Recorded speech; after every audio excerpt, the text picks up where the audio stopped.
Hey, what's up, everybody? It's Thursday night, and we are back for another live NLG show. We're live? Let's check. We are. Yep, we're live. We are live. We are just waiting upon Chris to get home. He is. There's been some bad storms in Texas, and he may or may not have to check in on his phone.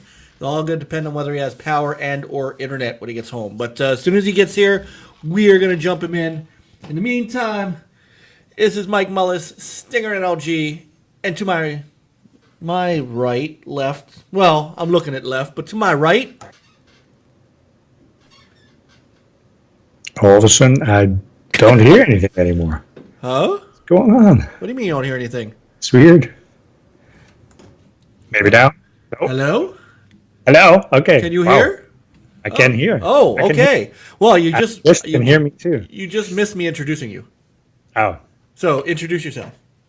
Well, my name is Peter Houtink, a.k.a. HTK, between parentheses 360, depending where you look. But, yes. I gotta get us, I gotta get these things to start putting our gamer tags and stuff like underneath. So, I just need a little time to play with the format here a little bit. So. It's all good. Yeah. How you doing, Peter? Well, it's almost weekend. It's almost weekend. This weekend, we have some great news. We saw some fantastic... Oh, my goodness. What you called? Some breaking news. Yes, breaking reveals.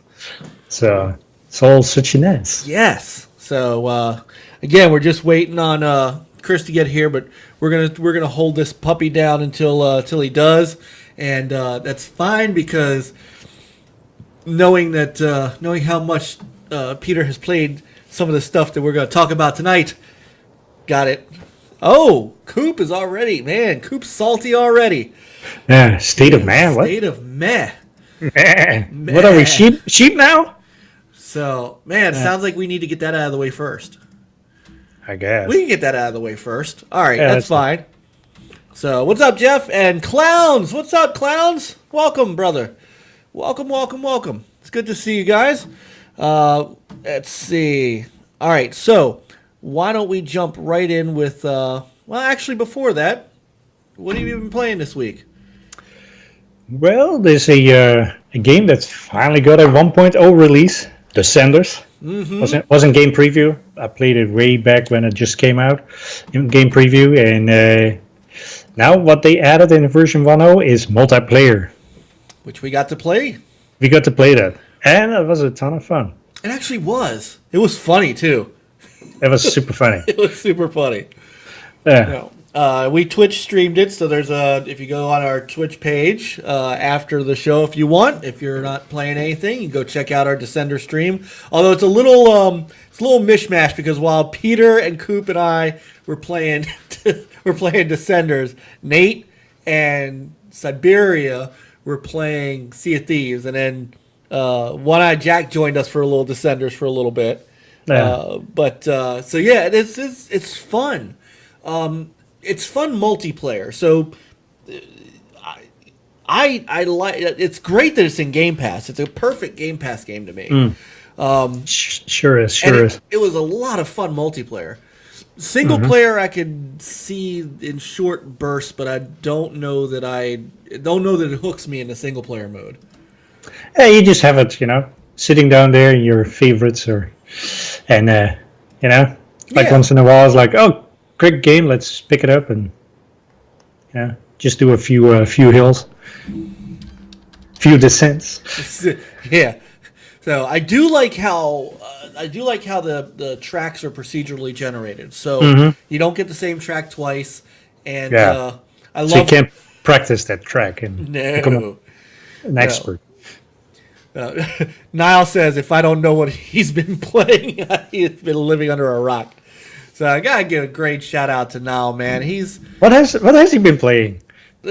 He has been unbelievably rocking Days Gone. I'm surprised he's not done yet. But he's been streaming Days Gone for us here on the Twitch channel, and He's up to day 760 some odd, so he's been rocking it, man. So and he's still alive. He's still alive, I know. In the game. Well, remember he's actually now beaten my my breakdown record of streams too, because he's had a couple of like 10-hour streams. I'm impressed. Yeah. So yeah, I really appreciate it, Niall, and he's doing great work. So awesome. Yeah, especially when he finds those ladders after a while. So I've heard. Yes, the great ladder debacle of 2019. So, anyway, back to Descenders. So, the other thing that I do like about it is depending on what you pick, man, the chance for A, survival, and B, great laughs, depending on how steep you want your track to be, how many stunts you can pull off, things like that. The stunt mode's pretty cool. It's almost reminiscent of like a Dave Mirra BMX game, which I used to like as a youngster. As in BMX Triple X? No, not that one. Not that one. Come on, that was fun. That was fun. I don't know if I gotta look at my shelf and see if I still have that one. I have that one. Never finished it. Do you really? There was like one level where you have to get a poodle on the back of your bike or something, or find a poodle. I don't know. Somehow I kept failing, and yeah.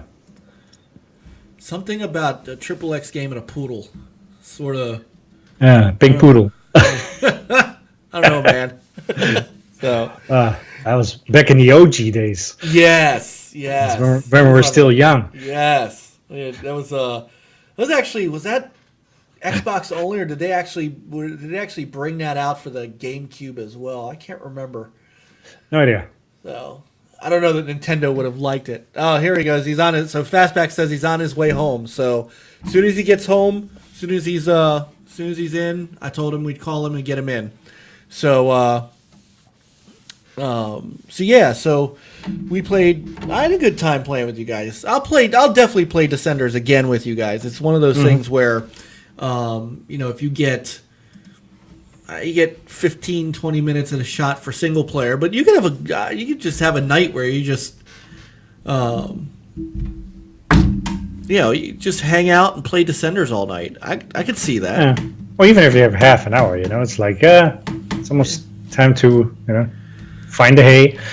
Have half an hour. Let's do a few. It could be my new Bejeweled 3. Yeah. So, all right. And for me, it was Descenders. And what else did I? Have I done anything else? Last week I did the Tall Tales with Siberia. At least one of them. I do need to get back to that. That was fun. I did a couple of more of those tales yesterday. Well, and then watching Niall play Days Gone. But I have to turn it off every once in a while because I don't want spoilers, because I want to play it myself. So, I want to. Yeah, I'll pick it up probably, when it's like dirt cheap. Right. Well, I'm not going to wait till it's dirt cheap, but I'll get it on sale. So. Yeah. So, by the end of the year, I'll have it. Yeah, I'll have it by the end of the year, unless my library gets it. Then my library has 0 games. Really? Yeah. That's. They don't even have Blu-rays. They still have DVDs. Really? Because Blu-rays are like all over our library. It's not of mine. Wow, I can get whatever we want. I mean, it's crazy. Hey, look who's in the chat. Oh, it's Baby Nate. Baby Nate. Baby Pirate Nate. What's up, man? So, welcome, Nate. Okay. So let's get the small stuff out of the way then. Since today was a state of play broadcast for PlayStation, and Now says, we won't play it unless it's on Game Pass. Well, if Sony would give me a Game Pass, I'd be all for it. Oh, talking about, I mean, there's one thing that they, some EA news. Yes, we'll get. You want to jump to that one? Okay, you know what? Yeah, we'll get. Since you're saying Game Pass, it's EA Access. Yes, it's coming to PlayStation. Finally. Oh my goodness, what happened? PlayStation has no games anymore. I know. Used them all up. So in July. Yeah. We are getting it in July. So obviously there are questions to be had, but here's the straight up on it. So $4.99 a month or $29.99 a year, just like EA Access on the Xbox. Yep. It is. They will give you you get the same features too. So you get 10% off, a 10% discount on full game purchases and DLC and all that. You get the first play trials where you can play up to 10 hours of most games, or you'll get the first chapter of like a Battlefield or something like that. Mm-hmm. And then you'll get the Vault, which is the kind of the granddaddy of it all with with games that are coming, and hopefully by July Anthem will be in there. Sorry. Yeah, I mean it will be kind of kind of cool thing to keep more people playing Anthem. Yeah, absolutely. Well, and they should, because it's not a bad game. It probably is not a bad game. It's not a bad game because you've played it. So I'm not going to pass. It's unfair for me to pass judgment on it because I only played the demo. Yeah. So I can't sit here and say it's a bad game. It's a good game. I just hadn't played it. That's all. Yeah. I mean, could they add more content? Sure. I mean, what game can't, right? Or shouldn't, except The Witcher 3. That's it's like that game that keeps on playing. But that's it's like, for what? Yeah, I enjoyed it. I haven't gotten back to it just due to the sheer of other games, but we keep on adding and adding and adding. So now saying Anthem's on sale on PlayStation right now. I expect it to be in the vault, and that's the thing. I expect it to be in the vault soon enough. So there's no reason for me to even buy it on sale. I could just wait. Yeah, just wait. So maybe it's July. I mean, it will be kind of a cool thing for PlayStation fans that EA Access. Hey, Anthem is in it. Let's go. Yeah, absolutely. And there's I'll grab this trailer while we're talking about it too, because there's a reveal trailer. Everything's got a reveal trailer now, by the way. Just in case you. Well, and also they have a reveal for a reveal. We're going to reveal in the next week. Right. We're going to reveal. Wait for another reveal. Right. It's like the teaser before the teaser before the trailer of a movie now. Yeah, exactly. So this is the world we live in. So yeah. Questions that I have. What questions do you have, Mike? Number one, are those of us over on the Xbox side going to have to pay for this thing again? That's question number one. That would be nice if it would be like, because it's both called EA Access, right? It is. This is once you have it, you can play it here, and you can play it over there. That would be. Just saying. Just saying. Just saying. It would be nice, but here's the problem with that I think, and I'm just speculating. I am not. I don't claim to know anything. I'm not. But. EA Access on the Xbox is tied to your Gamer Pass, right? What? Gamer Pass? I'm sorry, tied to your gamer tag. Right. Sorry. So if it's tied there, how are they going to tie it? How are they going to tie it to PS4 as well? So I guess that's. Is your EA Access account? Is there one? Yeah, I think so. Yeah. Your Origin account, or whatever they call it. I don't know that I have one. Well, you have one, and you can authenticate using your Xbox Live account. Oh, that's right.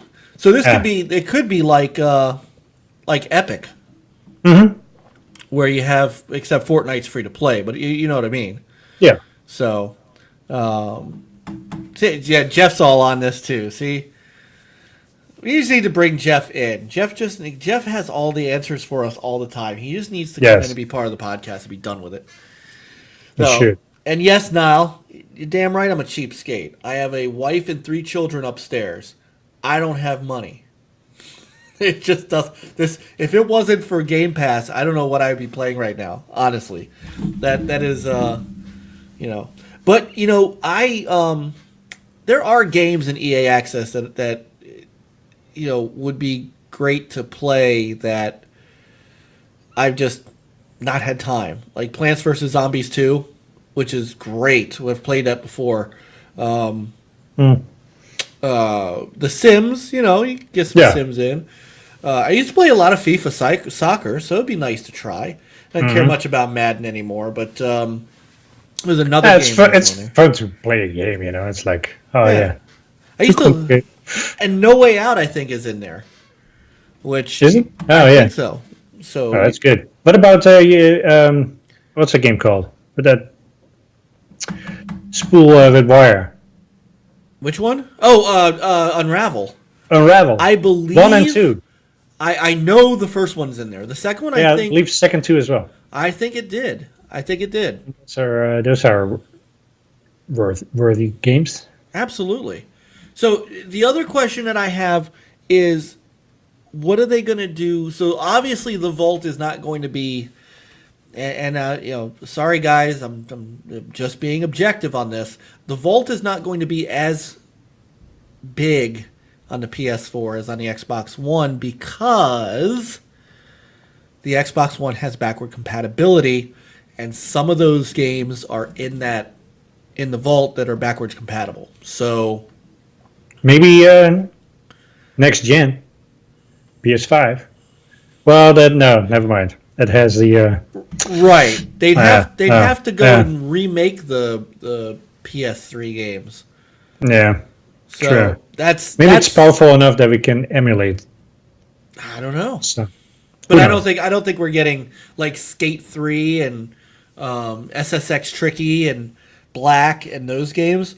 I don't think. Unfortunately, I think PS4 gamers are going to get left out of those. Just simply because the system doesn't have that compatibility. So I'm curious what it's going to do to their Madden sales. Are people who are would still buy Madden? Maybe. I don't know. It's come to think because it's like because otherwise you don't have the current season. You're always behind. Right. 9 months or whatever it is. But come to think of it, and I'm not sure. I'm going to take a quick look. I'm wondering if there was a Madden Xbox One bundle this year.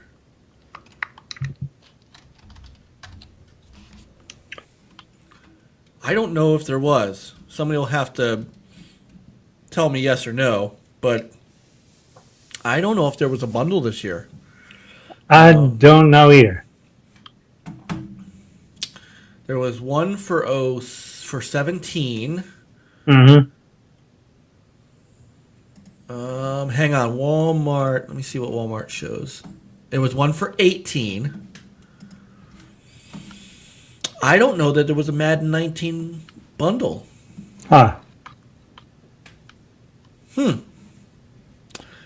So, it's and maybe that has. Now I'm speculating, so I'm not. Don't take any of this as anything other than just me thinking out loud. I wonder if those two things are related. Not in a bad way. Maybe Microsoft said, it's time for us to try some other,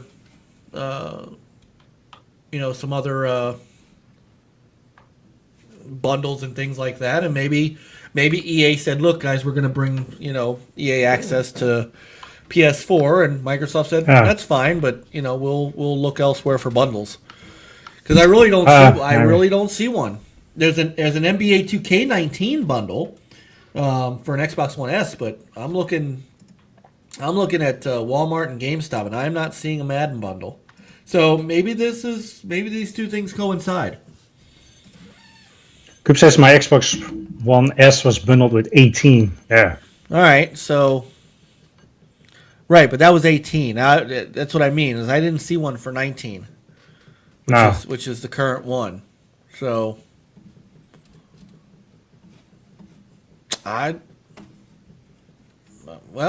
okay. So, but this is great news. This is great news for PS4 gamers. I mean, EA Access. Yeah. Let's be honest. EA Access made the. It paved the way for Game Pass. Honestly. Yeah. I think it. There's I'm not saying anything way out of turn for thinking that. They pioneered what we're seeing now. Yeah. So, but hey, if it's cross-platform, that'll be the awesome news. Mm-hmm. Because then I can really open up, which way we play, who we can game with, so stuff like that. We'll be able to play FIFA with Niall. Exactly. Exactly. All be good. So while we're on the subject of EA, just a couple of little things, and I said that you posted in the topic section there. Go ahead. All right, so Chris is saying he's home, but he's on phone. Net's still down. Let me see if I've got him. Let me see if I can. Let me see if he'll answer his phone.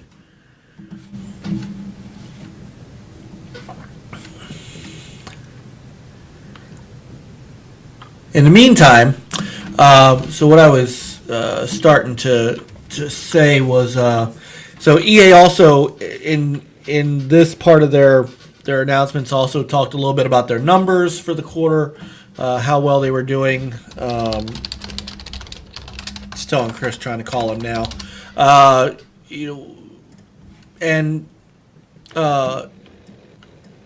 They've had a down year. Oh, wait, we might have him. Do we have him? Yes, sir. Chris! There he is. Whoa. Yo. What's up, brother? What's going on? Not much. Just we were just talking about EA Access on PS4. Just small stuff before we get to the good stuff. Oh, yeah. I just want to say Spectrum sucks. I'm sorry, man. So, is there storms and stuff out there, or is it Yeah, just... we have some big storms around us, and just for some reason that the cable and internet's down, and they can't tell us when it's going to be back up. So. Yeah, sorry, brother. It happens. Yeah, it's all right. So we got you. We got you, though. Here we are. So how's your week been? Long. I've been working overtime every day. That's what I heard. At 4 a.m., so I really haven't done any gaming since on the weekend when I did some Sea of Thieves with Clowns and Siberia. And that was about it. Well, are you you're not pulling overtime tomorrow, are you? Are you off tomorrow? No, I'm working tomorrow, but I get off a little early. All right. Then I work Saturday again too. Oh my goodness, man! That's life. Hey, I gotta afford this game, and yeah, I gotta afford this game. That expensive all digital S that everybody complains about. So right. I would by that. You got to have that sweet tooth. Yes, sir. So, well, when you get your PS4, man, EA Access is ready for you. we were talking about whether or not EA Access would be cross-platform as far as your payments go, but no word on that yet. Although I still think that's probably not going to be it, because thinking about it, I know you guys sort of corrected me on how EA Access connects, but those of us on EA Access don't get Origin access for free. So my guess is PS4 access is going to be Yeah, but it's also the price structure is different though. I know. Access. Well, plus you have the and this is called EA Access, so that will be the same. So but all right, I highly doubt it. We're gonna find. I bet we're gonna find out at EA Play. I bet we're gonna find out. So if it is, that is just a boon. I'm telling you. So, so other things going on with EA. They were having a down year, and however, digital stuff, whether it's games or add-ons and DLC, is now 75% of their revenue. Is that not insane? So, and their fiscal year 20 is expected to be better this year. So this year they've had sort of an issue with games, which is probably why they're having an operating revenue issue. However, live services were up 10%, and that got to be including EA Access. And 49% of EA's full game sales on PS4 and Xbox One were digital over the last 12 months. So their games themselves, people are moving digital. People are heading in that direction more than ever now. I mean, you're almost at 50% of your game sales are digital. So, so convenient. I wish they had the same deals as physical, though. I know. Well, look, in a small way, that's why I'm hoping that as much as we make fun of the Xbox Sade, that honestly that would spur some of those sales and things for digital. Yeah. So. And you do still have sales on digital, throughout the year. Like spring sales, summer. Yeah, but they're not as, like physical. You have it like day one. You have physical sales. Yeah, true. But I think a lot of that comes down to the retailers, that they control that a little bit more than, Right. Yeah. Just. But it's true. I mean, Xbox and they need to do a better job. Amazon, I would like to see Amazon maybe give us some kind of something like the Gamers Club Unlocked had with Best Buy. And say, hey, join if you're on Amazon Prime, which I think you do get some discount on some of the games, but it's maybe 10% maybe. Yeah, I'm not sure if they still do that or not. Yeah, I haven't seen that lately. Well, but I'm sure as time, especially with the all digital boxes out, like I saw someone talk about it, and I think Xbox, as they see people, wanting to get more into the all digital, they're going to have to start bringing in some benefits to like like with physical, you can bring some discounts and other attachments to it. So I don't know. Right. They need to. But once Microsoft, remember there was a rumor that you could trade in your physical for digital code. Now that would be super sweet too. They need to bring that next gen, because I know Delilah, on Twitter, she was worried because there are some PC games that they're only physical. They're not even digital. You can't buy them digital. So it's going to happen when the time comes where it's all digital consoles. So well, and I think before I think before the all digital stuff comes, I think that you're first going to get the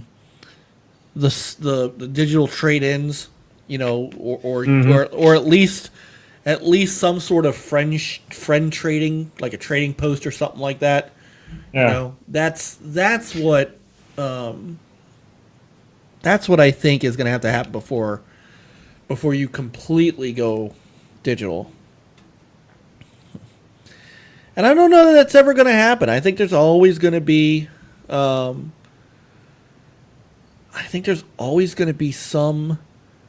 some form of disc. I mean, look at movies. Like, I get that movies, everybody loves Netflix and everybody loves it, but you can still buy Blu-rays. You can still buy 4K movies. I don't think that's ever going away.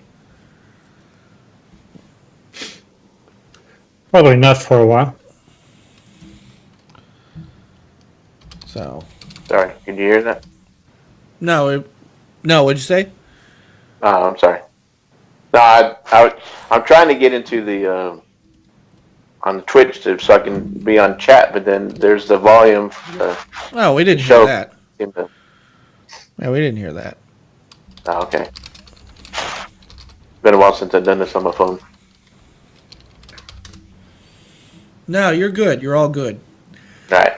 So, the other part of the news that they said was, while Anthem is the most digital game that EA's ever launched, as far as digital to physical sales, they very much they really did admit that it did not do as well as they hoped it would, and that's kind of a.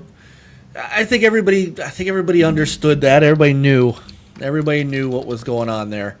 I know you guys like the game, so again, I was telling Peter before was I'm not in a position to say the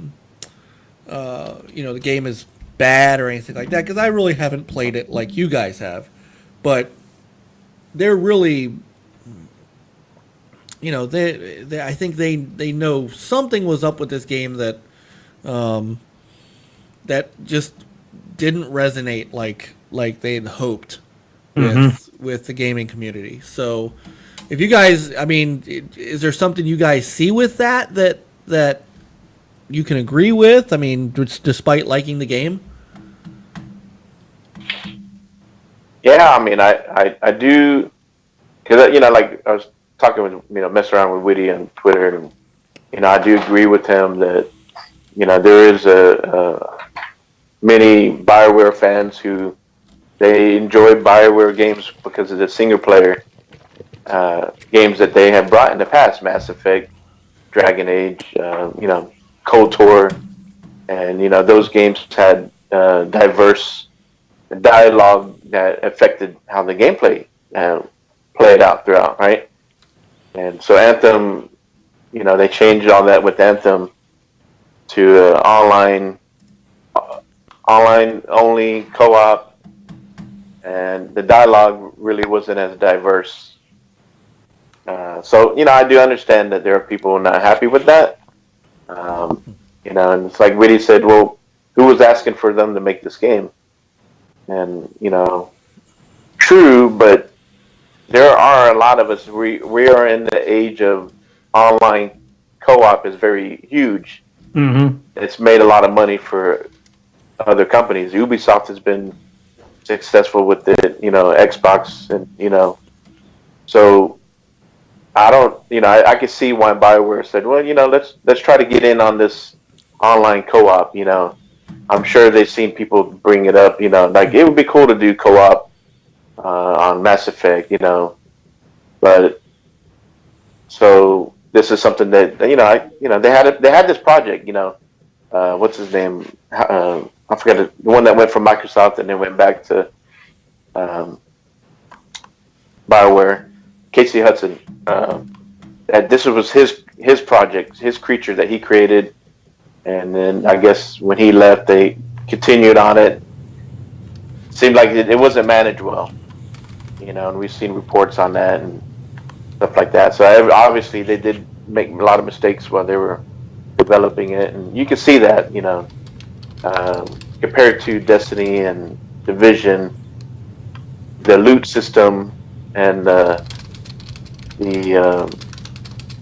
like the rewards, I guess, the store and stuff, it's just not very well fleshed out compared to Destiny and Division. But I mean, this is BioWare's first, online, looter shooter like Division, Destiny, right? And those two, they also had their issues when they, when the first Destiny and Division came out, right? they had their issues, and they were able to flesh some of those issues out through support throughout, over time, and and people are happy with those 2 games. So there was a tweet that came out that, EA believes in Anthem, BioWare believes in Anthem, the developers, and a lot of us who have played the game and we've enjoyed it. I see the potential there. So hopefully they do stick with it and they continue supporting it. And some of this DLC that comes out down the road, they listen to people's feedback. The game will get better, and then Anthem, maybe there'll be an Anthem 2, and we'll be happy with it. Because a lot of people are happy with Division 2, right? It's not perfect, but and Destiny 2, had improvements. It had a story that you could play.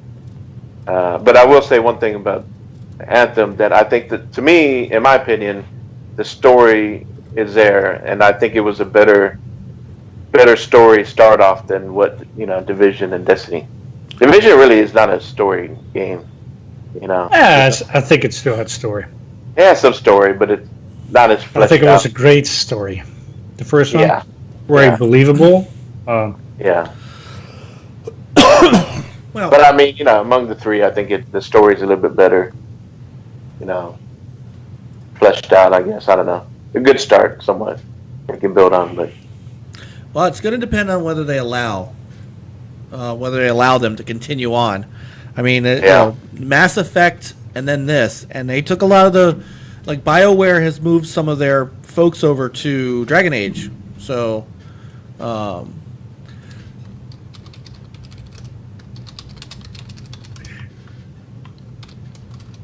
Yeah, but I think it's all normal though. People move on to different projects once they're done with one project, and then you have a crew that stays behind and does the other stuff. Yeah. So we'll see. Now I will. One thing that did help. That EA, at least in the last quarter, was Apex Legends, which came out of freaking nowhere. So that helped them beat their quarter 4. And I mean, Apex Legends has 50 million people playing, which means, like it or not, microtransaction folks, people are buying microtransactions on that game. Yeah, it's like spam. People still buy through spam. Stop it. I will never die. I know. So, so anyway, that's all the decent. I mean, I can't. Am I missing anything on EA? No. I can't. I don't think there was anything else really going on other than the financial stuff and EA Access, which was the big, which was kind of the big news. So. Yeah. Oh, and Patrick It's not Mahomes surprising being the cover they athlete lost money year over, right? Yeah, they did. So, but I think what they're, I think if they can ride Apex Legends for a bit until, at least until we start hearing about the new Star Wars game, then I think they'll be all right. And Apex is a big game for them. So that could be the launch pad back up. So. Yeah, I'm not seeing anything else really of big note here.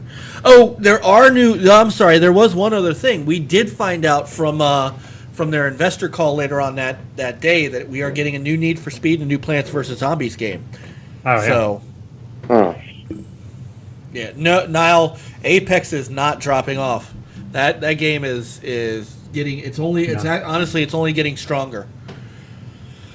So, so we're getting new games for Star Wars, FIFA, Madden, of course, NBA, of course, NHL, but Need for Speed and Plants vs. Zombies. Yeah. So, I'm ready for another Garden Warfare. Did you guys play 2? Yeah, and I wasn't impressed. No? Maybe I'm doing something wrong. I played it with my daughter, and we went to the different areas and stuff, and there was not much to do, and we were kind of bored. Really? Yeah. Well, I guess you do kind of need a team. it's great as a teams game. So maybe we'll if you still got it on your system, they Of course, I have everything on my system. all right. Well then I we'll have 16 plus terabytes on my system. Good God, man. So yeah. Good Lord. Hey, what's up, J Street? All right. Hey, J Street. Nice. All right. Go ahead. Zombies first. Plants vs. Zombies. Yeah, that. Wasn't that a Games with Gold, or it's in Game Pass? One of them was, I think. I think 2 became a Games with Gold. 2 or 1? I think the latest one. I thought the second one got into Games with Gold at some point. Yeah, I remember downloading. Yeah. I believe. Yeah. Well, not this month, but I think it was in the last month or so. I'm with you, man. I'm seemingly remembering that it was a Games with Gold. Maybe it was. Either way, it's. Well, I'll be glad to. It might be both actually. Games with Gold and L1 and EA Access Vault. Yeah, so Plants vs. Zombies was free, was Games with Gold, in March. Warfare 2, rather. Yeah, Garden Warfare 2 was March's. So, if you guys... Stream views is not the same, man. That's not the same, Niall. I'm telling you, people are still playing the heck out of that game. There are 50 million people playing that game. It is not dying anytime soon. All right, let's move on from EA and let's go to Sony. Let's get some Sony news in here. Sony news, yeah. So let's do it. Today they had their 10-minute state of play, and we have the recap. So it wasn't, look, guys, if you were looking for giant, super giant, super giant things, you're not going to get them. But River Bond, a new indie game. Away, another new indie game. As you saw at the beginning of the trailer, Predator Hunting Grounds, which is sort of like an asymmetrical. I was thinking of Evolve. Evolve. Thank you. Now, did they say that you could play as the Predator? Was somebody? They did not. I did not hear that. They just kind of showed, yeah. And Medieval is coming October 25th. The Medieval remake. Yeah. So all kinds of good stuff happening. I'm kind of interested. I heard a lot. See, I never played Medieval, but I heard a lot of good things about it. Yeah, it looks good. I like the. Yeah. It looks very creative looking. Kind of reminded me of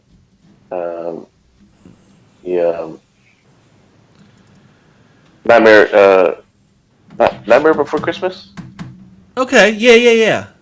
Kind of that, kind of vibe. Yeah. Okay. All right. So let's see. So Predator Hunting Grounds is due out in 2020. One group. Did you guys? Oh, here we go. Go ahead. When it first popped up, were you thinking SOCOM at first? I was. I saw it. It's like, is it SOCOM? But then I would have, the internets would have exploded. Yes. Oh yeah. Yeah. So I didn't see any fireworks. No. I would have exploded because I've never played any, but I've heard about it, and I almost bought PlayStation 2 way back when. SOCOM. Oh, so good. SOCOM, so good. So good. All right, so here's to answer the question. One group of players will control members of an elite fire team who will pack state-of-the-art conventional firepower from shotguns and SMGs to sniper rifles and more. Meanwhile, one player will control the Predator, acrobatic killing machine bristling with exotic alien technology such as the infamous plasma caster. So there you go. You are gonna Hey, get. it reminds me of a game. Wasn't Evolve something like that? That's what we were just saying. Oh, sorry. That's it. Yeah, except this is isometric, so it's gonna be, which I'm curious. I could do a little isometric gameplay. Yeah, We don't get those anymore. true. Was League of Legends the Fable one? Was that isometric?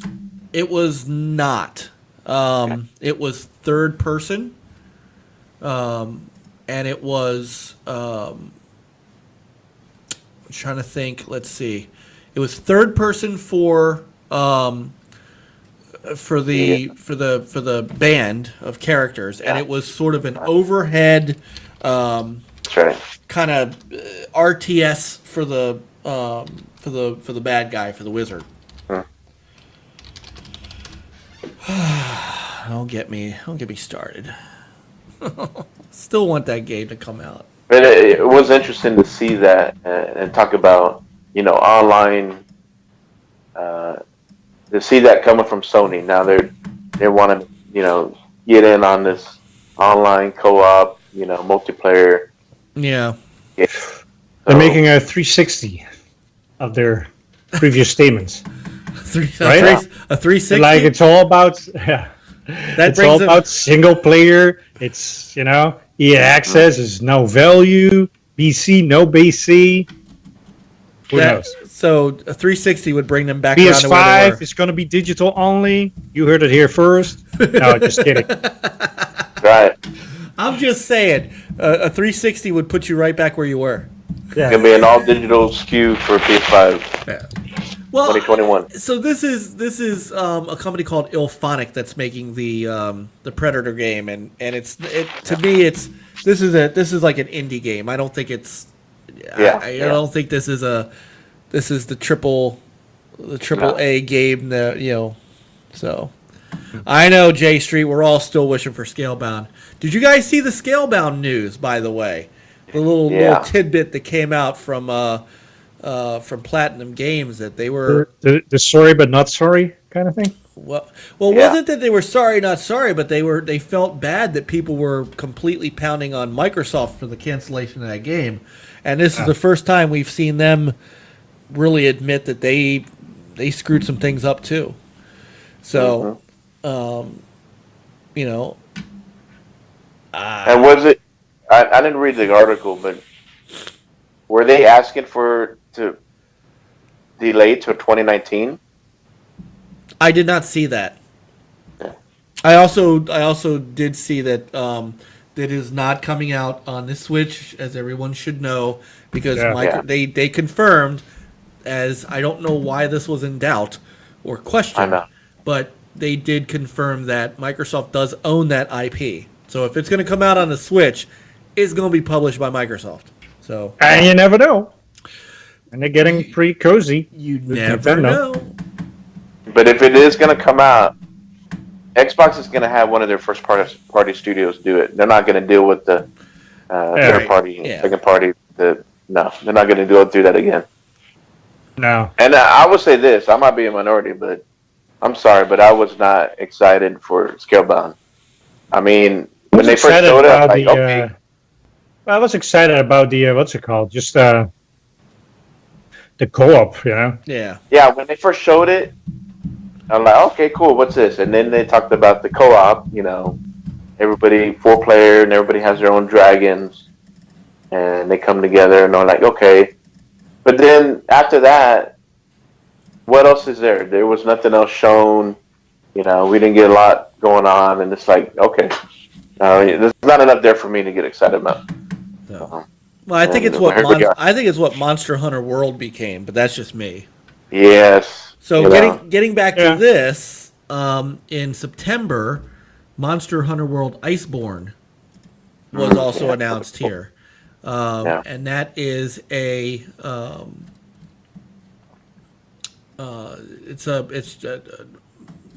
it a DLC?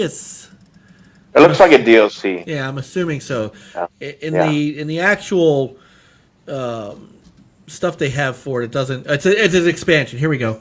Iceborne, a massive expansion for Monster Hunter World. So, and you can go to PlayStation's blog and you can see all the trailers. I didn't pull all the trailers from this. So something else in there that they announced was a game called River Bond by Coco Cucumber is the developer, and it is a voxel shoot and slash, as you can see. So a little voxel pics there. It is a dungeon crawler, and it's nostalgic looking, as you can see. Mm-hmm. They wanted to and it's couch co-op. So, and there's crossover skins from other games that they have, like Psychonauts and Guacamelee and Shovel Knight, Raz from Psychonauts, things like that. So that is coming this summer. Let's see. Also, they showed a new Final Fantasy VII Remake trailer, which I guess this game's coming sometime soon. They're gonna give us more in June, but they finally gave us a new remake trailer, a new trailer. Let's see. They cover everything. So there's this other game, Away, which they were showing in there. I'm looking for. That's kind of cool. Yeah. Unruly Heroes coming out May 28th. And that looked to be about it. They showed that, I guess, limited edition console. Oh, right. Right. There's a what did they call it? Days of Play console. Yeah. Okay. I guess was that the Pro or? I've got to imagine that's a Pro. Once we get over to it, I'll stop. Yeah. A good price. Stop and see how many. Need to get a Pro, so I want to. Yeah. I'll check it out and see what. It's a good deal. All right, hold on. It's coming up. I love that. Not actual gameplay. The Predator Wildlands part of that trailer is not actual gameplay. That's hilarious. Okay. So, and what he says, it's a slim. Oh. It was a slim. So is that? Oh yeah, it's a slim. There was talk of why Sony coming out with a slimmer slim, but a slimlet. Yeah, but I'm like, why now? When I mean, Xbox came out with the all digital one, and they went the cheaper way of just get rid of the slot and pull out the hard the disk drive. So I don't see no reason for both of them to do all this research and development to make a sleeker looking, smaller versions. Right. This gen, when they're already next gen's coming. I mean, they're also like, I don't know, they're slim enough, but they typically do that to save cost, right? Smaller components and. True, but normally they do that, after a couple of years when the gen comes out, right? I mean... Yeah. Right. And actually the Slim, it's a great size. It's nice and small. So, I don't see no reason to make it any smaller. No, I agree. So this was your Sony State of Play. 10 minutes of action-packed stuff here. Hey, it's a good variety. Absolutely. So nothing. Something there for everybody. Yeah, nothing mind blowing, but nothing bad either. No. So. And I think that's what they want to do. Come in, show something current, something either current, monthly, very soon, and they did talk about what's coming out in October, a little bit later this year. So yeah. So some third party and some exclusive. I'm sure they're going to make some announcements before E3. Or So around that time. I'm sure. So, okay. So let's get to some other. Now here's some big stuff. Here's the big thing that happened today, which is why I'm glad we're on Thursday night. Yeah, G Street. I think he has it right. Straight to the point kind of show. You know. Yeah. Slam bam. Thank you, ma'am. Here's what you got. Enjoy. And you know what? No white glove reveals. No white glove reveals. And I might have been But trademarked. Actually, this show reminds me more of when they did the ID Xbox. Yeah. You know. Yeah. And that's a little bit more comparable. I still like the Inside Xbox. I know some people are like, well, they drag it out too long and they have to sit there and talk to these developers. I kind of like some of that stuff where they kind of give us a background, you know, and hear from the developers and, you know, little stuff like that. The last show I thought was very well. I thought it wasn't very long and it had a good flow to it, has some sense of humor, and, you know. No, I said, Coop, I said J Street. Probably sounded like G, but I said J. So, I agree with you, and you know, look, my attitude on these shows. You don't want to watch it, don't watch it. Yeah, it's that simple. You know, don't watch it.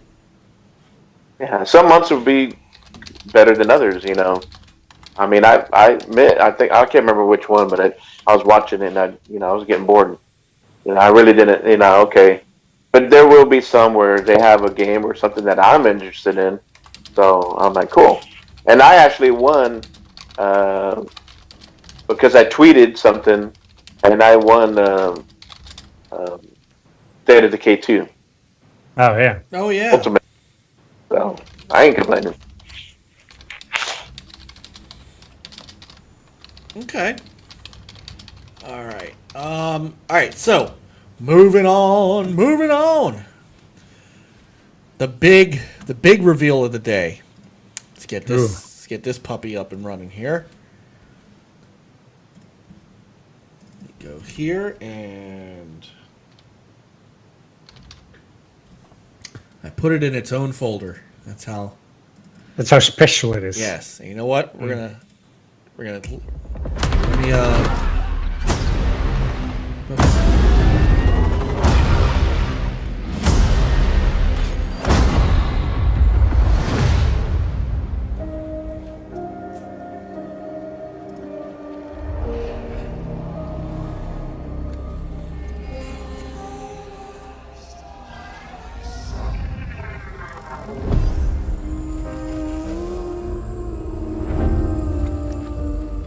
I am a ghost, an elite soldier.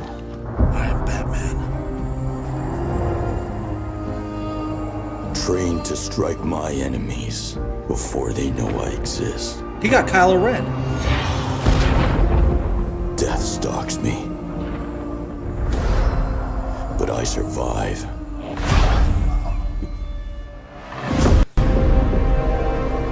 Overcoming any obstacle.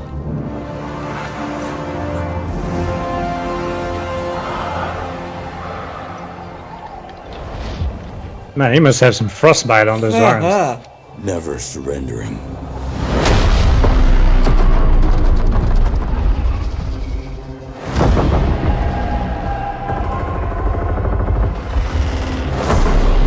That happens when the First Order comes to Earth. And with my brothers and sisters at my side. There is no fight we fear.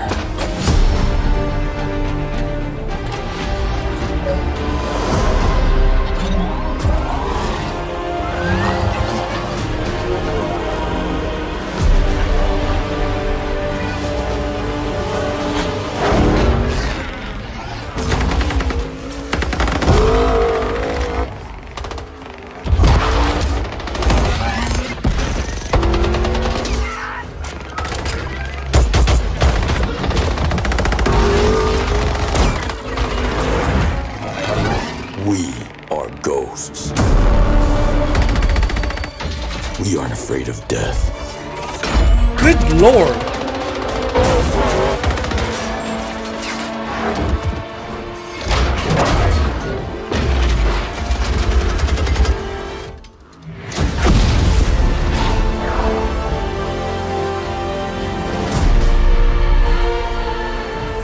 So when you take the life of my brothers, when you provoke me, it doesn't matter how powerful you are, I will burn your world to the ground.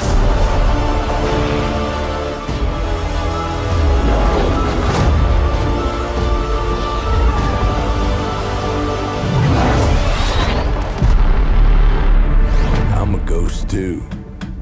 I would expect nothing less.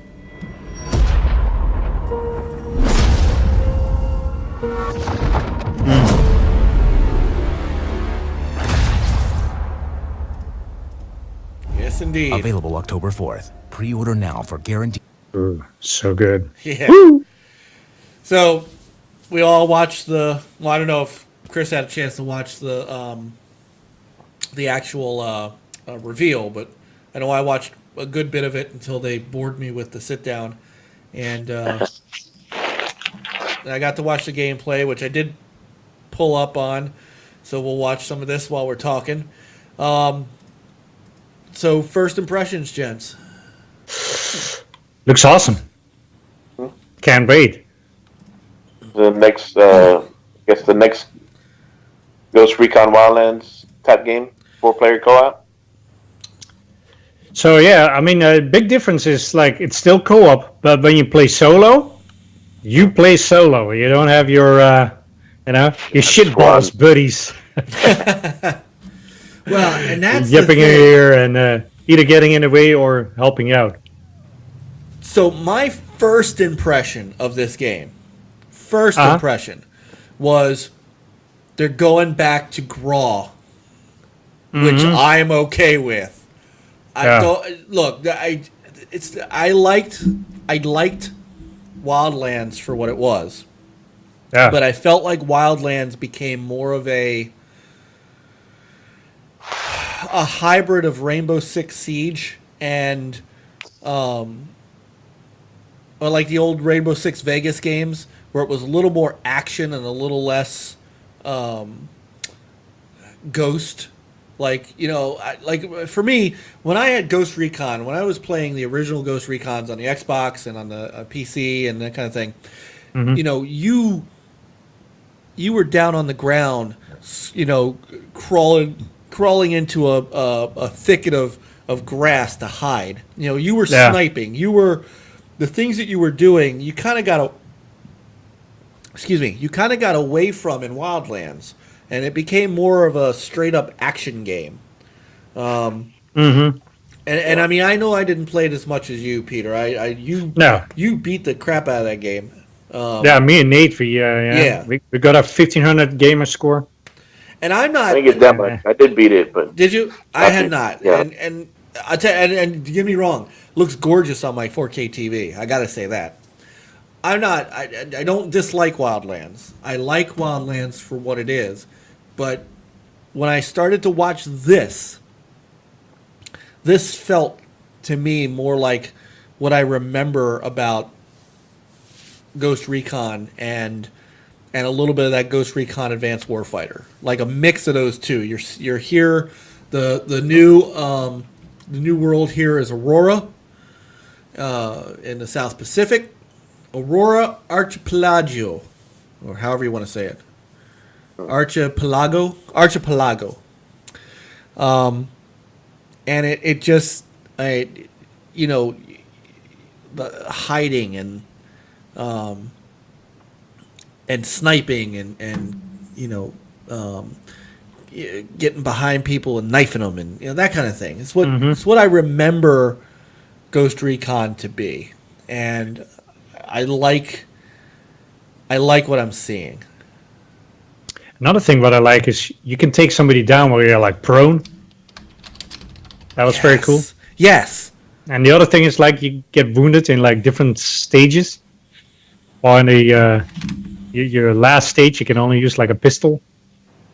That's awesome. Okay, I didn't see. maybe I didn't get that far. But yeah, I mean, those are the things that that I enjoy. I mean, it's Ghost Recon was a slower game. It just was. Yeah. Rainbow Six was fast. Rainbow Six Vegas was a little faster than Rainbow Six. The original Rainbow Six wasn't fast, but Rainbow Six Vegas was a faster game. Siege, of course, is a very fast game. I love this. Dude's dropping into the mud. Yeah. This was fantastic. cool. This was cool. But this is what I remember Ghost Recon to be, and I started to really dig this.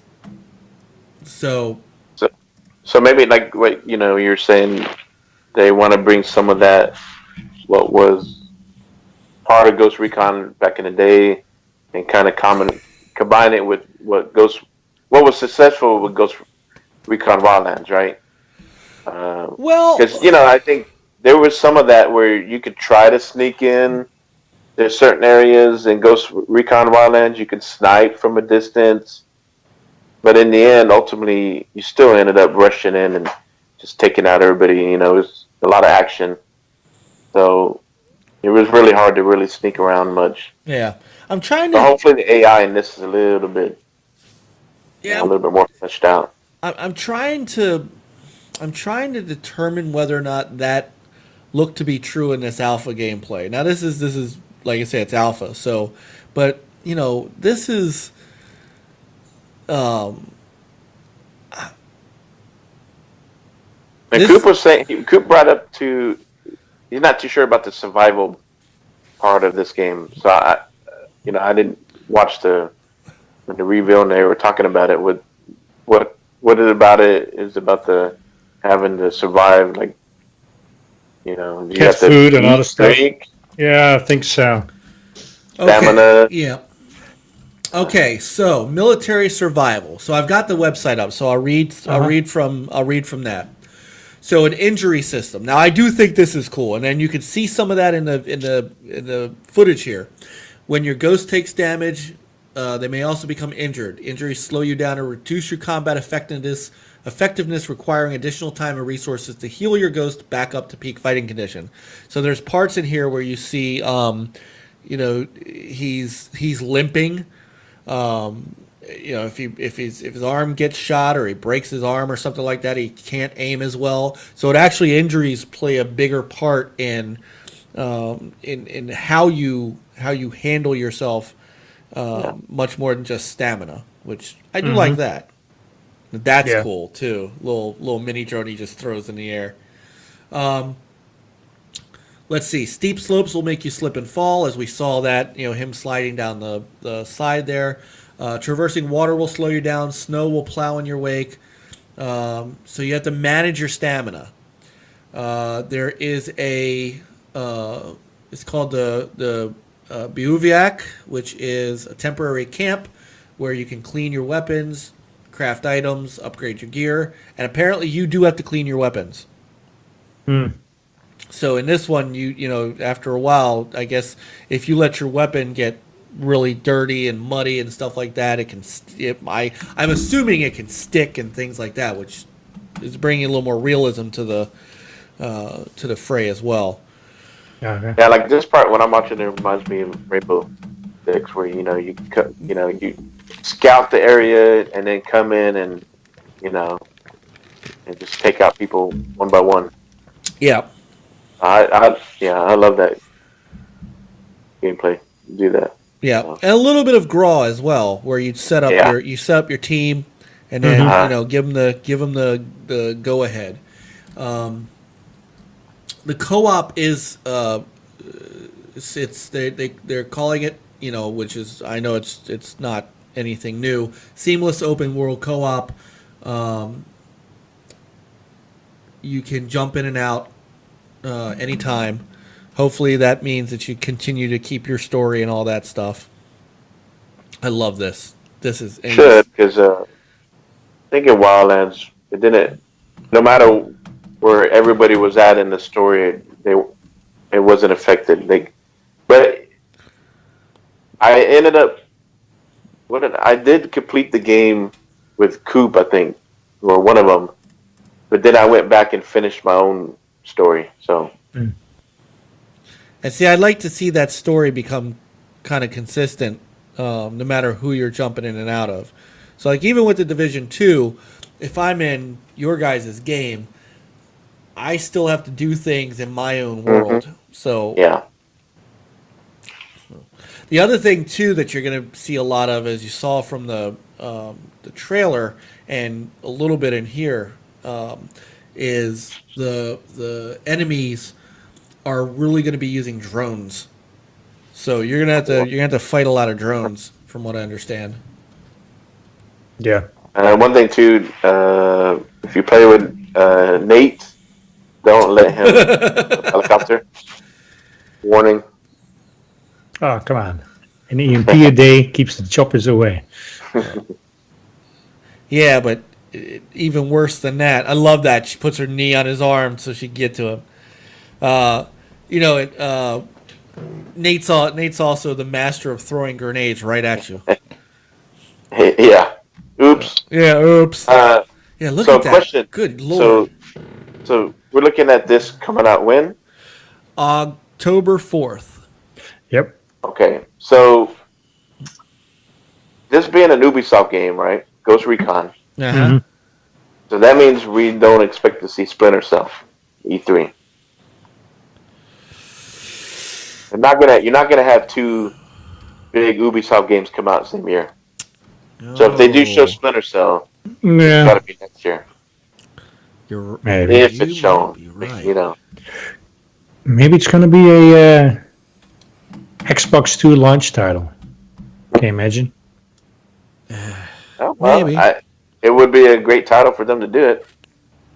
You know. So, Maybe. Yeah. Yeah. Thinking that. Well, I guess we're not gonna see Splinter Cell this year. Nope. Maybe Okay, next so here's how Keep on dreaming. Yeah. Yeah. So here's how the progression works.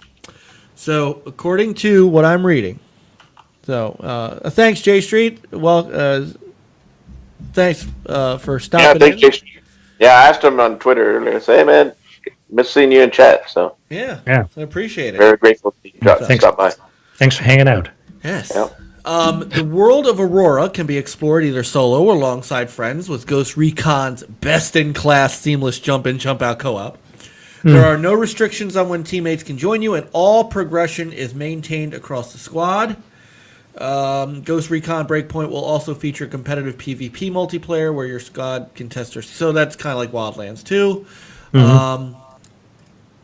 Take on the wolves in the main story or explore Aurora together to complete its many diverse side stories. So that's like Wildlands as well. In Ghost Recon Breakpoint, your unique ghost will be your persistent character across all game modes and activities, which, by the way, you can create your own ghost. So you can customize your ghost look. Whether you're playing in solo, co-op, or multiplayer, everything you accomplish or earn will contribute to your character's progression. All functional and cosmetic customization carries over, allowing you to play your way. So, the last thing that they have on their site is day one is only the beginning. Every 4 months, new seasonal post-launch content will be added to the game, including new story content, special events, new gear, weapons, and equipment, new challenging game modes and missions, and for the first time ever in the Ghost Recon franchise, raids. So, you guys who love your raids, you're getting them. Raid-tastic. But the raids still haven't come out for Division 2, right? Yep. Yeah. Yes, they have, or yes, they haven't. They have not. It's not out yet. Soon. So, See how they're on there. So Witty is saying that Splinter Cell could be a February-March release. That's I can see possible. March. Yeah, it's possible.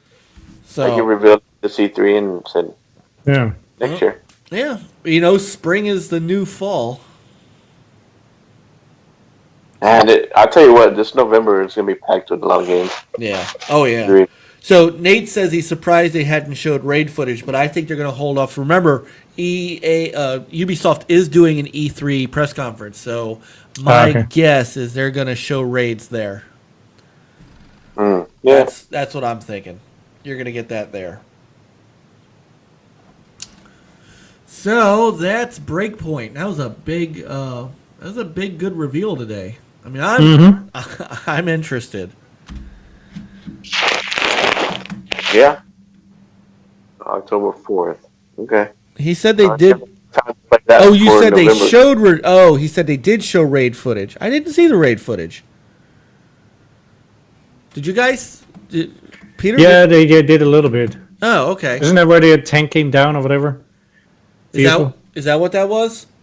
I think so. Okay.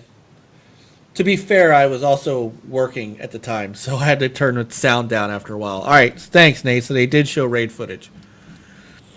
Yeah, and the volcanoes. Exactly. Yes, I did see the volcanoes. Unfortunately, the volcano wasn't part of this footage that they're showing here, but I did see a volcano. So sometimes when you have those crazy full-time jobs and you have to turn the sound down when you're on a call with your boss. Yeah. So, but so this, I'm interested. I like what I see. Mm-hmm. I like what I see. I had lots of fun with the guys. And, Yeah. It's going to be a day one. Yeah. Oh, yeah. So exciting stuff. All right. Moving on to a couple small things. One of them not so well. One of them is kind of small, but I know Jeff has been wanting to talk about this because this is kind of something. And I don't have a picture handy, so I'm just going to go back to ours. So we didn't get a chance really to talk about. You know what? No, I'll bring up. I know what I'll do. We didn't get much of a chance last week to talk about Borderlands 3. So Borderlands 3 was also revealed last week, and we just ended up running out of time. And, no one in the chat really reminded us for it, so we just said, all right, whatever. So we didn't get a chance to talk about it. And in the meantime, so anybody who's on social media who sees Randy Pitchford, who is the CEO of Gearbox, knows Randy gets a little what's the word? A little bristled sometimes, right? Yeah. So, a couple of things have happened. During the reveal, he mentioned that there wasn't going to be microtransactions, but just kind of like cosmetic stuff. And one publication took that and translated that to their fans as, oh, they're going to have microtransactions, and Randy Pitchford lied on the stream. And so Randy kind of, bristled and got into a public pissing contest with Game Informer. And it was fun to watch for a little while because, for better or for worse, Randy's out there trying to protect his game. Mm-hmm.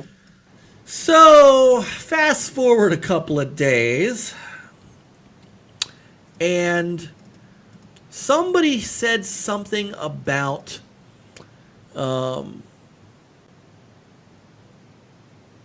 he was talking about the game to somebody, and somebody tweeted at him, you should pay your claptrap voice actors. And so, of course, Randy started off with just nothing terribly profane or anything like that.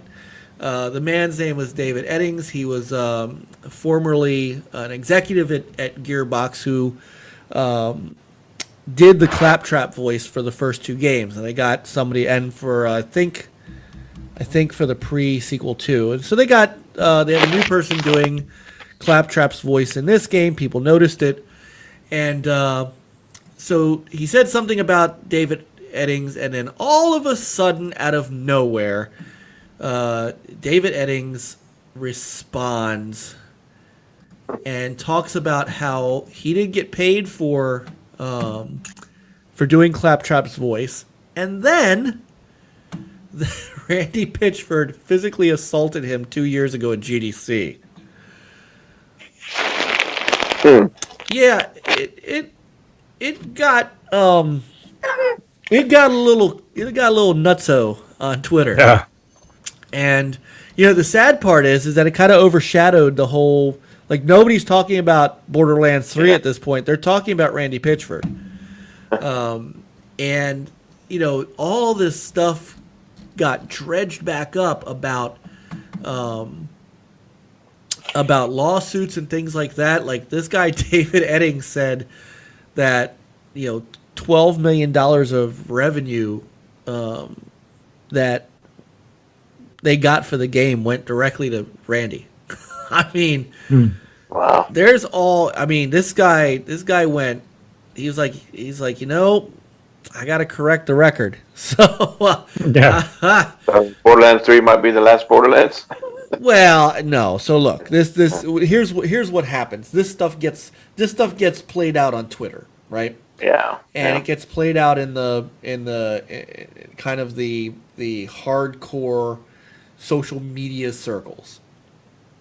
The average gamer doesn't see any of this going on. So if the average gamer sees a video for Borderlands 3, they're gonna buy Borderlands 3. And you guys in the chat room are right. This is Randy being Randy. But this is the first time I've heard anybody accuse him of physical assault. And he said, so this is what David said about this. He said, I have a lot of mixed feelings when asked to reprise the role of Claptrap late last year, and I eventually realized, so he was asked and he turned it down because this guy, David Eddings, is also heading up a new studio that is putting out another game. Or he's part of another studio, I'm sorry, that's putting out another game. So he's otherwise not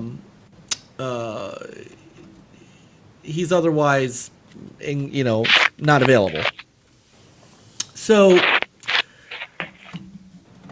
he starts by saying, I was asked to reprise the role. I eventually realized I was willing to put differences aside and do something cool for Borderlands fans with my friends at Gearbox. I ultimately offered to do it for free in exchange for past royalties owed, plus an apology for something I've never spoken about publicly until now. Randy physically assaulted me in the lobby of the Marriott Marquis at GDC 2017. Personally, I think Randy's been on the tilt the last few years. He's not the victim he portrays himself to be. I've even blocked him a couple years ago for stalking me on social media. Enough is enough. It's not nice. It's nice not feeling the need to spot any sleight of hand these days or wonder if the card was chosen or forced. I'm happy to be free from the half-truths and full-on deceptions, and thankful to no longer hear people referred to as muggles like a con man refers to a mark. As an aside, it seems a bit conspicuous that he chimed in on my salary but didn't mention anything about the $12 million of revenue he siphoned away from the employee royalty pool. FYI, Gearbox employees are asked to take lower salaries with the promise of royalty shares. And then 2K says they won't give a statement regarding an ongoing lawsuit, because that's one of the lawsuits is. But if the allegation is false, then it sure seems a lot easier to just deny it, since that's the only reason they're mentioned. So, there you go. I mean, that was... I'm reading this, and usually, you guys know me, I don't usually... I kind of like... I don't make my way through these things in great detail. Like this whole thing with this YouTuber today, that cheated on his wife and all that stuff. Like I saw a couple of things people were tweeting that are on my followers list, but I don't care. But when I started to read this, I'm like, okay, there's Randy being Randy, and we all know Randy, as everybody sees, is a little cray-cray. But holy crap. And then, for the record, David says, Gearbox HR was informed of the assault the morning of Monday, March 6, 2017. Randy fired me the next day. So, Yeah, glad to hear Gearbox is taking the claim very seriously, as I'm eager to cooperate with whatever independent firm Gearbox 2K chooses for the ongoing investigation into Randy's misdeeds, which should be fairly easy to conclude. Good grief. So, Sound like Randy Pitchford is he's like his characters from Borderlands. it really is. He's Pretty, yeah, no, So makes sense. So, again, I don't, Jeff, Jeff kind of makes the point I was making a little earlier too. Is Borderlands is still looking great though. There's that, and people are going to forget all about that. I mean, it's because it's Randy being Randy, but the physical assault thing is kind of, I mean, man. If that's in the lawsuit, I'm sure, that's going to be done out in court. I'm sure there's some witnesses out there, if there were. So I guess we'll see. But I mean, like Project, I'm more interested in play Borderlands 3. Yeah, I mean, look, the game still looks great. Yeah. Not going to stop me from buying it. No, it's not. It's not, and it's hard to there are he's the CEO, but there are people making this game, and there are developers inside there that are hard at work, building this game and trying to make it the best it can be and stuff like that. And it would be hard to punish them, Yeah. as much as you want to. People talk about this stuff all the time when they're talking about not buying a game because the CEO is this or the whole BioWare thing. But you do have to once again remember that there are human beings that are actually involved in this that really don't have anything to do with what he's doing, and they don't condone, nor do they have any nor can they control what he says and does online. So you gotta pick your battle, and if the game is good, you gotta support the development team as well. You gotta, that's the thing, Yeah, like I was saying, that whatever's going on between him and this guy, that's going to get played out in court and let the court decide that, or however that happens. Right. But people need to, I guess, it's their choice. Look at the game. Do you like Borderlands?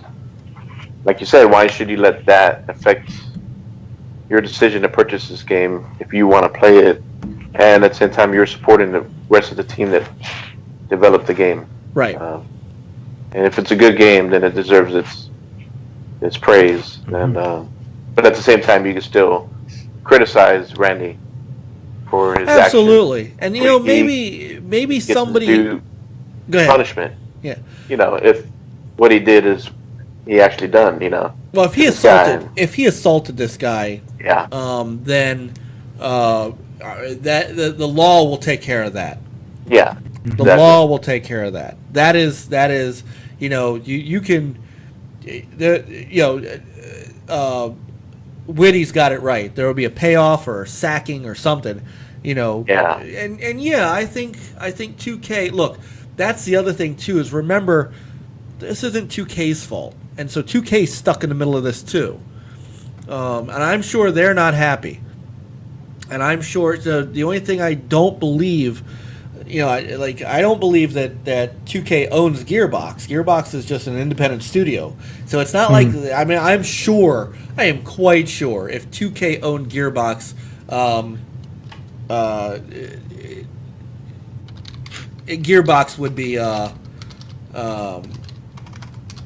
Gearbox would be without a CEO, or would have a new CEO. So,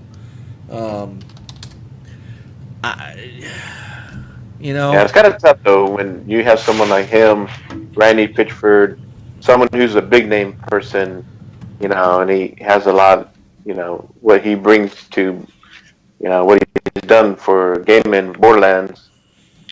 Uh, it definitely puts him in the hard, you know, place to criticize or whatever, do something to him. But at the same time, you want this game to come out and be successful. So, I mean, like the guy that did the Detroit, that studio, Right. and that guy got accused of this and that. Has anything come out of that? Did that guy get? Well, Did maybe Sony kind of somewhere behind the scenes kind of like, hey, we don't want to have anything to do with you. We've seen all this going on. So is that why that studio is going independent, going third party now? I don't know. So let's do this because we certainly did. I think it's fair to talk about Randy and what was going on with him because he is the CEO. This was big news, and something like that is a serious allegation. Well, let's talk about the game. So the game's coming out September 13th. We can see how it looks here. Here are some of the things that we know about the game so far. So your base is inside a spaceship. You can hijack enemy vehicles. See Moxie's bar is back. You'll have destructible cover, which I cannot remember. Was destructible cover in Borderlands? Can't remember, but you'll have it here. Even though he's different voice, you still have Claptrap. Regardless of your leveling on mission progress, you can play online. You can do couch co-op, and it's split screen on console, I believe. Guns have legs, right, Liddy? We saw that. Yeah. There's Vault Hunters. You get to travel to different planets. So there's a lot to this game. And of course, loot. This is a loot shooter. This is the granddaddy of loot shooters. Mm-hmm. So, you're gonna have guns that you have to start like a lawnmower. Pretty much the one that started it. Yep. Apparently, somebody saw a rocket launcher that fires hamburgers. So I mean, there's a ton. It's a ton of loot. So yeah, the game itself is gonna be. I think it's gonna be fun. I think it's gonna be vintage Borderlands. Don't play too much with the formula, but guns with legs. I mean, that gives a new meaning to the word run and gun, right? Mm-hmm. Come on, give me that one. Come on, give me that one. So You own it. yes, come on, run and gun. So all new Vault Hunters. I'm just looking to see if there's anything I missed as far as what's on the Borderlands website.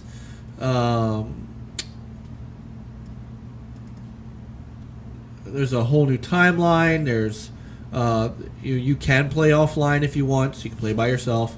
Corporations vie for control of the Borderlands through military force, so you can get different branded weaponry and things like that. I love how every website now is like a you'll understand this, Peter. Every one of them is like a WordPress site. Yeah. So when NL Gaming comes back, we'll be a WordPress site. Let's see. I'm sure we're going to see more of this at E3. I'm guessing that Microsoft's going to have a little bit of this. So, The story. Years ago, people spent their whole lives chasing the legend of the vault, not knowing if there was anything more than a fairy tale. That all changed one day when 4 vault hunters, guided by a mysterious guardian angel, found a vault key, or at least a piece of one. That was the original Borderlands. So this is the next in timeline of that. So, but again, you guys are interested in this as well. Oh yeah. Yeah. I mean, it's not very high on my list, but it looks cool. I'm glad it's coming out in September, so it looks like I can play this in September. Play Ghost Recon in October, and then November is definitely Jedi Fallen and possibly Gears. and Gears. Yeah, The Gears is going to be November. I have no doubt about that. yeah. So, come on, Jeff. Why is Jeff mean to me? So there's no Gearbox E3. 2K's not having a press conference. So if we're gonna see it anywhere, we're gonna see it. We'll see it at Microsoft if we're gonna see it anywhere. You mean we're not going to see it on the Nintendo Direct on the Switch? Pretty sure you're not. Pretty sure you're not. You're not going to see it at EA Play either. So, boy, wouldn't EA love to have the game like this, though. They like to wash down the Anthem with this. So, all right. Last thing on the list that I had, and this was just small news, but something Peter, you brought up. Now, I definitely don't have. I know you're not being mean, Jeff. You know I love you, Jeff. I don't have anything for this as far as a picture goes. So I'm just going to go back to our logo. But a foreshadowing, if you will. This may not seem like a big thing on the surface, but it kind of goes with what we've been talking about with Microsoft and their kind of push to get Xbox Live on everything. So where was it? I believe it was on Variety. Where was it? I know I saw it. Here we go. VentureBeat, rather. So VentureBeat had an article that said mobile game publisher Gameloft has partnered with Microsoft to bring Xbox Live features to some of its mobile games, starting with Asphalt 9, Legends, Asphalt 8 Airborne, and Dragon Mania Legends. This move gives gamers streamlined access to popular Xbox Live features and functionality newly available on mobile, Microsoft announced in March that full Xbox Live would come to iOS and Android games. So they made this announcement at the Build 2019 conference. So Microsoft made this announcement at their own Build conference, which tells you a lot. Gamers will be able to use a whole suite of features for players with Xbox Live accounts. You'll be able to unlock achievements, view your Xbox friends list, and compare their rankings with leaderboards and more. The new Xbox Live updates will be coming to these games later this year with more features and announcements on the way. Microsoft also recently announced that PlayFab, a live operations and analytics service, has been integrated into the Azure cloud. Satya Nadella said on stage that 1 billion players have created accounts in PlayFab via PlayFab's customers. Roblox will be using that as well. So here we go, guys. This is the first start, and again, it's not a huge thing. We're talking about Gameloft. We're not talking about anything gigantic, but this is the start of bringing Xbox Live to something other than an Xbox and a PC. Mm-hmm. Yeah. It's in that particular sense, that is big news because this is now the open door. Yep. You know, and maybe they're saving that final announcement about, you know, bringing Xbox Live to Switch. That may be coming at E3. Yeah. I give it a 50-50. I would too. I would say 50-50. And it's smart because you have people who I have a couple of people at work that I see them just playing. They're playing games on mobile, and I got one guy at work. He does it all the time. I don't remember what game he's playing, but if that game he's playing has Xbox Live achievements, and maybe he has to, you know, these games from Gameloft that are gonna have these achievements, I guess they would have to create a Xbox Live account. Yep. You know, it's not like they have to pay for Xbox Live Gold or anything, but No. they create an account, so now they become engagement for Xbox Live. Mm-hmm. And you know, it's smart because then that's what this does. It puts Xbox in people's minds while they're playing these other mobile games. And then when Xbox brings down maybe Game Pass down to mobile, people are going to be like, hey, you know, I kind of like these achievements, this system. Let me go check out, you know, the Game Pass or whatever. These other games coming from Xbox. So it's smart. You know, it's a market that they want to get in. There's gamers out there, and like I said, I know people. They just want to put a game on the mobile. Oh yeah. And the kids nowadays, generation growing up, our kids are growing up as mobile gamers. You know, touchscreen. You know, so it's a big market. It is a big market. And, not just about console and PC anymore.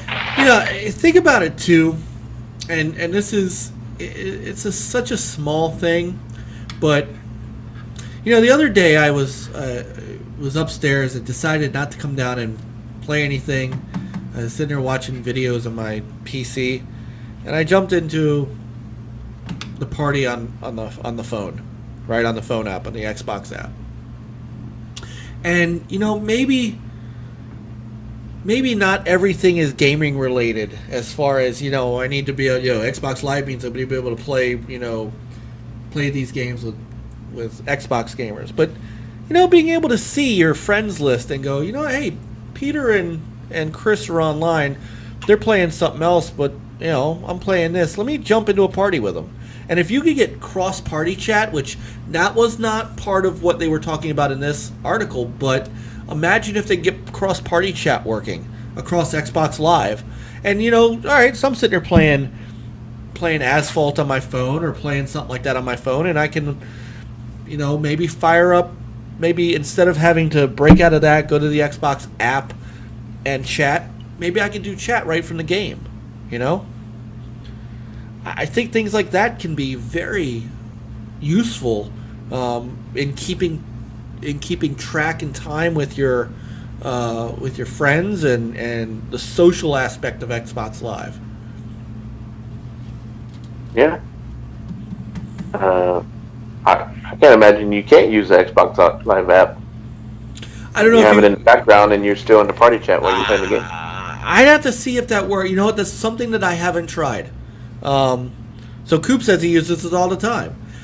I don't use it all the time, but there's been those times when I have, and it's been great. Mm-hmm. So. Yeah, that one time you were on your car using it. Yep, that's right. I was coming home from a band gig. Yeah. So, because sometimes, you know, I feel, so I got to do it more, and that's on me. So there have been times when, you know, I haven't wanted to play on the Xbox, but I still need to come into the party stuff. So, you know, a couple times last week, ever since I got which once again, Peter, thank you so much for turning me onto these HDMI cables for the older consoles.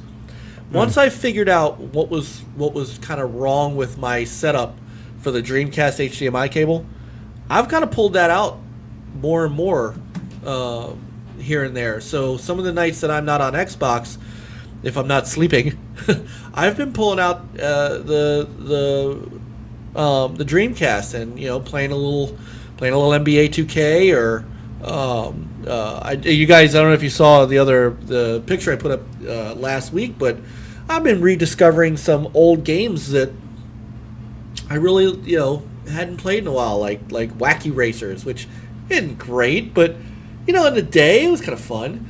So I'm getting back into the retro scene a bit more, and I can use the Xbox app to do more to be on party chat while I'm playing those games. It doesn't mean that I'm away from you guys, and that's on me to get better at. But yeah, I mean, even coming home from a gig, if I just want to pop in and say hi for a few minutes. Mm-hmm. So, oh hey Jago, how you doing, brother, man? My brother from another mother. Although I still think we're DNA related somehow. But love you guys. Love you too, man. Seriously. Yeah, appreciate it, Jago. Get some rest, man. Yeah, absolutely. I feel you. Yeah. So again, not big in the sense that it's that's a monumental announcement, but that's gonna have some waves,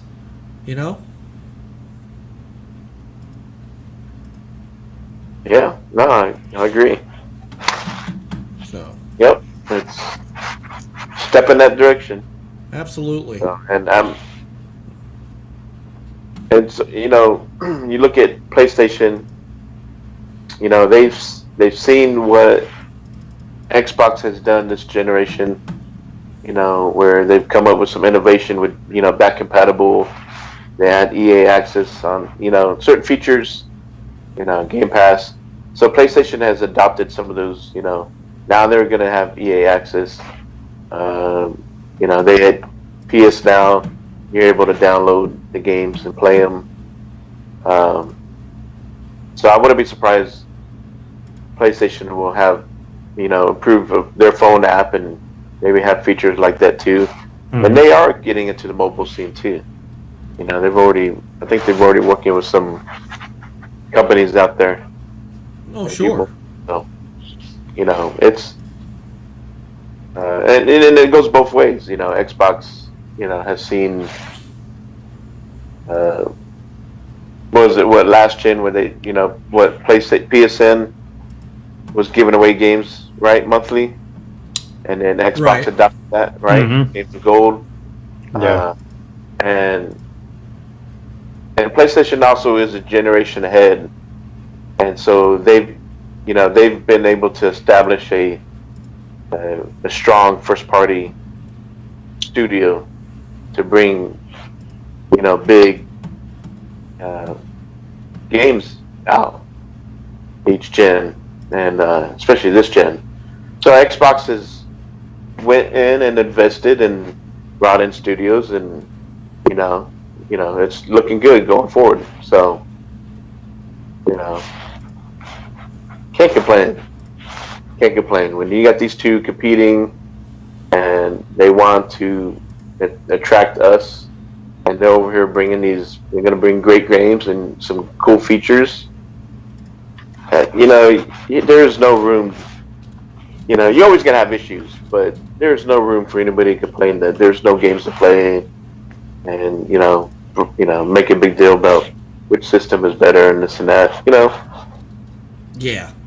They all three of them bring something valuable to us and something for everybody. Oh yeah. So yeah, it's definitely getting interesting to seeing some of these. Them get into the mobile and bringing some features like this to us. Making it easier for us to communicate and game with each other, no matter if you're on mobile, PC, or console. Right. I agree. And now we're getting to mobile, so. Yep. So. All right, gentlemen. I have run out of things to talk about. Have you guys got anything? No. No, I just need to get some gaming in. Yeah, but you need to get some sleep first. It's weird, dude. I am wide awake, and I've been going in 2 hours early every day. Man. I don't know. I don't know what I'm doing, but man, I feel pretty good. Well, I'm sorry you have to work this weekend. That kind of sucks. Yeah, it is what it is. Tomorrow night, it's kind of nice that we moved to Thursdays because tomorrow night I'm going with a friend to go see the producers at the production company that I do shows with.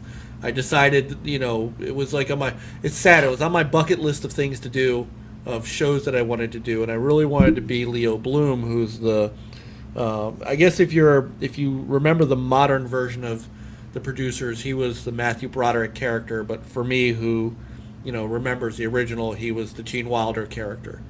And, this is how awesome my wife is. I mean, we talk about how great our wives are. Not only does she have, she knows this. It was funny because I got home and it was like 9:15 and she said, "You better hurry." So, I mean, my wife knows. But I had just come off doing My Fair Lady, and, she said to me, "Look, if you want to do it, we'll figure out how to make the time work with the kids and all that stuff." And that's when I realized I can't. I have to give it up.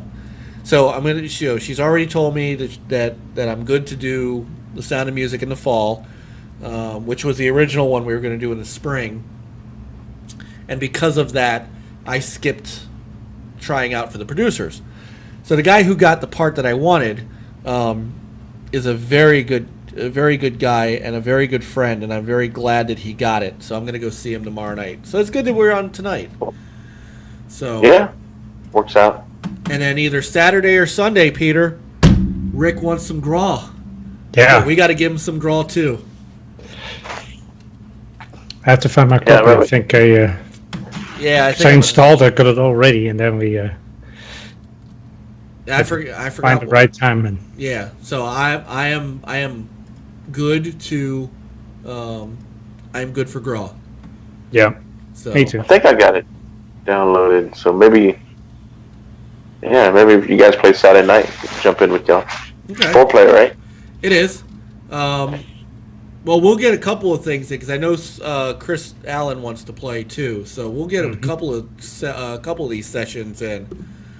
It'll be a lot of fun. So yeah, if you've got it, let us know. Hopefully tomorrow, maybe I'll get up a little early. I can maybe get a little bit of gaming with Coop. Okay. Maybe some Division 2 and some Sea of Thieves. I'll tell you what, I had a lot of fun with Sea of Thieves. Yeah, that new update is fantastic. Mm-hmm. Yeah, really good. Once again, kudos to Rare and to Microsoft for not giving up on that game. You know they could have. And Microsoft could have pulled the plug.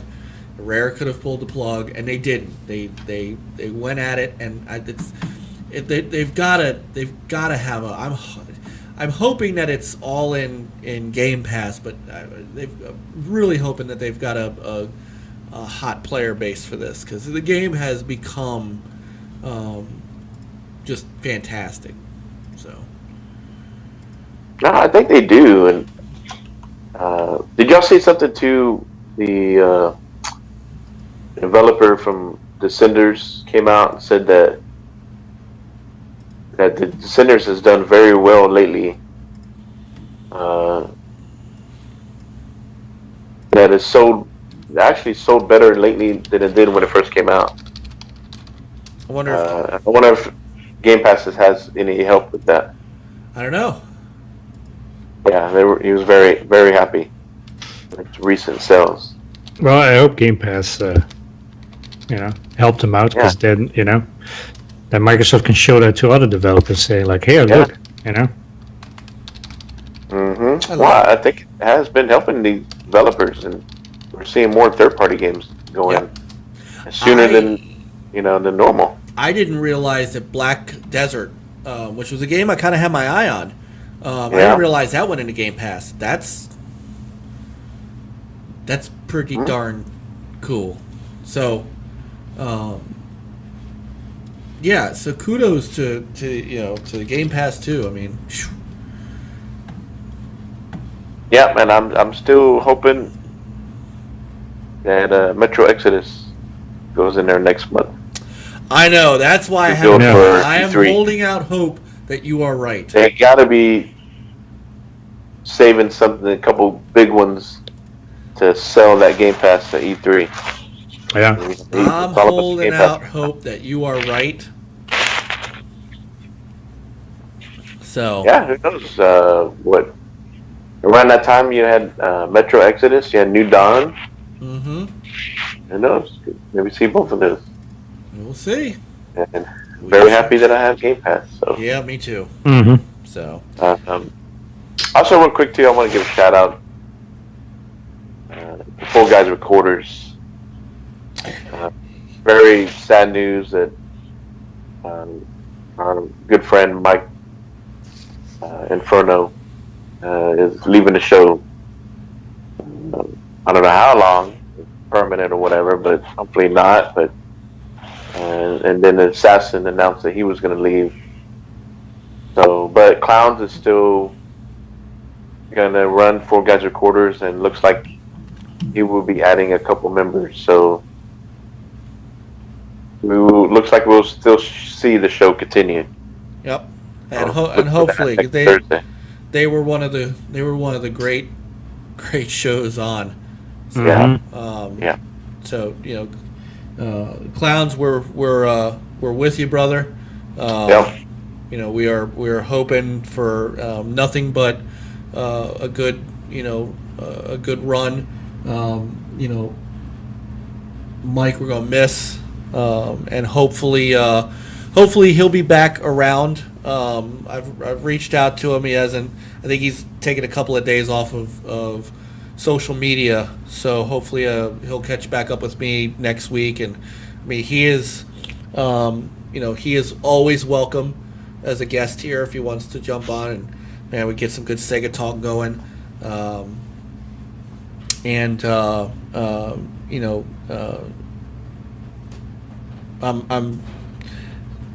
I'm interested and anxious to see what Clowns how he fills out the show. I'm looking forward to seeing what he's got, because he's good people too. It's that was one of the shows that even if I didn't listen live, like there are some shows that I can catch. There's some shows I can't live, but I always re-listen to the replay of Four Guys and Quarters, and they were our brothers in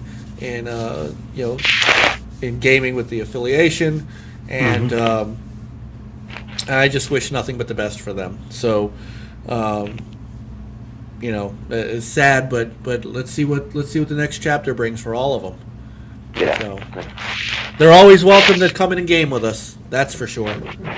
Yep. So, exactly. All right, guys. Any last words? I mean, we're at 2 hours. That sounds like a good like a good time to stop. Yeah. So Good topics. Glad I made it. Decent time back. So yeah, no doubt. I worked out. No doubt. Yeah. So hopefully next week we'll have internet.